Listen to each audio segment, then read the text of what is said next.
Hi friend, PP study material में आपका स्वागत है। आज मैं आपके लिए एक नया टॉपिक लेके आई हूँ, नई शिक्षा नीति 2020 में। कोशिश करूँगा कि 5 मिनट के अंतर्गत इसको आपको पूरा कवर कर दूँ, ठीक है। तो मैं बस उतने ही क्वेश्चन बताऊँगी जितने एग्जामिनर पूछता है, ठीक है। तो मैं स्टार्ट करती हूँ, ठीक है। पहला क्वेश्चन इससे ये पूछता, पहले तो हम इसकी हिस्ट्री के बारे में जान लें कि आखिर जो नई शिक्षा नीति वो स्टार्ट कब से हुई थी। अभी जो 2020 वाली है ये कब, कौन सी है, क्या इसमें कौन से इसके अध्यक्ष थे, क्या कैसे, तो इसके बारे में थोड़ा सा बाद में। पहले हम पहले स्टार्ट करते हैं कि पहले कब आई थी।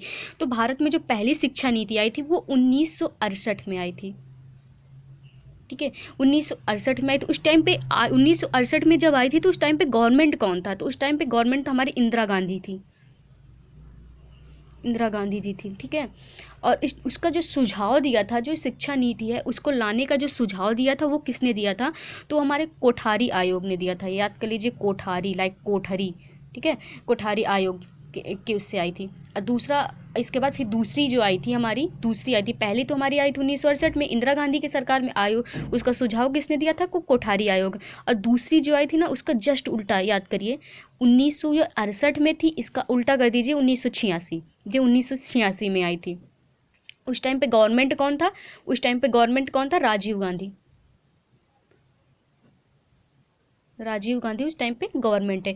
उन्होंने किस मॉडल पर ये शिक्षा नीति लाई थी, तो ये जो उन्होंने मॉडल दिया था ना, ये 10+2+3, जो अभी तक हम लोग इसी को फॉलो करते चले आ रहे हैं, 10+2+3 के आधार पर, ठीक है। और इसमें इन्होंने क्या हुआ था, फिर 1992 में पीवी नरसिम्हा राव की जब सरकार आई थी तो दूसरी शिक्षा नीति में इन्होंने थोड़ा सा संशोधन किया था। 1992 में पीवी नरसिम्हा राव ने इसमें थोड़ा सा संशोधन किया था। इसके बाद फिर हमारी आती है नई शिक्षा नीति 2020, जो अभी तीसरी शिक्षा नीति कहलाती है। इसके जो अध्यक्ष हैं वो हमारे इसरो के उस टाइम पे प्रमुख रह चुके हैं, के कस्तूरी रंगन। शायद इनके बारे में तो मुझे बताने की ज़रूरत ही नहीं, सब लोग जानते होंगे। और ये सुनिए कि ये जब उस टाइम पे लेके आए थे ना, तो मानव संसाधन विकास मंत्री लेके आए थे, जो कि कौन थे, रमेश पोखरियाल निशंक। अब इसका नाम बदल दिया गया, अब इसका शिक्षा मंत्रालय कर दिया गया है। क्या आप लोग मुझे बता सकते हैं कि इस टाइम पे शिक्षा मंत्री कौन है? आप लोग इसको प्लीज़ देखिएगा, ठीक है। और ये कौन से मॉडल पर आधारित है, तो ये हमारी अब जो नया मॉडल आया है ये आएगा 5, 3, 3 और 4 पर आधारित होगा। अब जो नया मॉडल, नई शिक्षा नीति का जो मॉडल आया है, शिक्षा में जीडीपी का कितना % खर्च करने का लक्ष्य रखा गया है, तो वो हमारा 6% रखा गया है। और अभी है कितना, 4.43%, ठीक है। और इसमें ये और एक क्वेश्चन ये बनता है कि 2030 तक, अभी हम लोग 2030 तक जो माध्यमिक शिक्षा के स्तर है ना, उसको 100% लक्ष्य, एजुकेशन का जो लक्ष्य है वो 100% रखने का 2030 तक का लक्ष्य रखा गया। और जो उच्च शिक्षा मतलब हायर एजुकेशन वाले जो हैं उसका 100%, इसको 50% करने का लक्ष्य रखा गया 2035 तक का, ठीक है। और एक शिक्षा से जुड़ा हुआ एक केंद्र बनाया गया जिसका नाम है परख। अगर कहीं पे ऑप्शन में आता है परख क्या है, तो ये हमेशा हमें ये याद रखिए, ये एजुकेशन से जुड़ा हुआ है। तो मैं एक बार ये क्वेश्चन को फिर से रिपीट करती हूँ, आप एक बार सुन लीजिए, तो ये सारे क्वेश्चन आपको याद हो जाएंगे। भारत में पहले शिक्षा नीति कब आई थी, तो 1968 में आई थी। उस टाइम से गवर्नमेंट कौन थी, तो इंदिरा गांधी थी। उसने सुझाव किसने दिया था, तो कोठारी आयोग ने। दूसरी कब आई थी, 1986 में आई थी। गवर्नमेंट कौन था, राजीव गांधी। मॉडल कौन सा था, 10+2+3।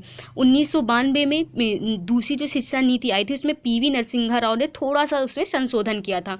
और फिर इसके बाद 2020 की शिक्षा नीति आती है, वो आती है हमारे 29 जुलाई 2020 को। उसकी समिति के जो अध्यक्ष थे, इसरो के अध्यक्ष के कस्तूरी रंगन। और 2020 में ही हमारे मानव संसाधन विकास मंत्री का नाम बदल के शिक्षा मंत्रालय कर दिया गया है। ये किस मॉडल पर आधारित है, तो 5+3+4 पर। जो जीडीपी का कितना % शिक्षा में खर्च करने का लक्ष्य रखा गया, तो 6% रखा गया। प्रेजेंट टाइम में है कितना, 4.43%, ठीक है। 2030 तक 100% एजुकेशन, जो मतलब माध्यमिक स्तर के लोग हैं ना, उनको 100% 30 तक लक्ष्य रखा गया, 100% एजुकेशन पहुँचाने का। और जो उच्च शिक्षा के लोग हैं उसको 2035 तक रखा गया है। परख क्या है, परख एक एजुकेशन से जुड़ा हुआ एक केंद्र बनाया गया है। तो आई होप आपको ये 4 मिनट में मैंने पूरा उतना ही फैक्ट बताया है जितना से क्वेश्चन बनते हैं। आपको ये वीडियो पसंद आए तो प्लीज़ लाइक करें और शेयर करें।